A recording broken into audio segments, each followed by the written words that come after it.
Здравейте, приятели, съпортери и сабскрайбъри на по-скъпи SmartTech Systems. Аз съм Данчо и се намирам в Рига, столицата на Латвия, сърцето на Балтийският регион. Тук участваме с нашите партньори на най-голямото охранително изложение в Балтийския регион, което се казва Рига Food. Провежда се всяка година от 40 години насам в Латвия, столицата, т.е. в Рига, столицата на Латвия. Превъзбудих се нещо и почнах да правя лапсуси.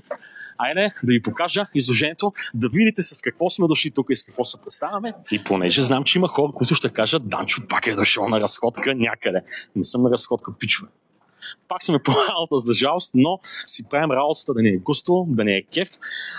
Влизаме да ви покажа Рига Foodtech, най-голямото хранително изложение за Балтийският регион.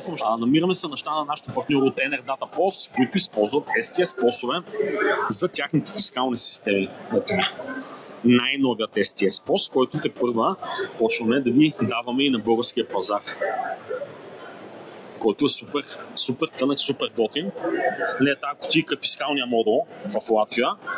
Не се абстрахирайте се от нея. Кейбъл менеджмента при нас е много по-як, но ето ви пост, който е по-тънък от iPhone. Виждате ли?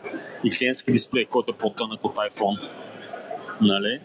Много яко, естествено с марка STS SmartTech Systems на Балтийският пазар, Литва, Латвия, Естония и навсякъде другаде. От Рига Foodtech предава специално за вас ексклюзивно съдържание на български език. Чичо Данчо, по-скъп SmartTech Systems. Бай!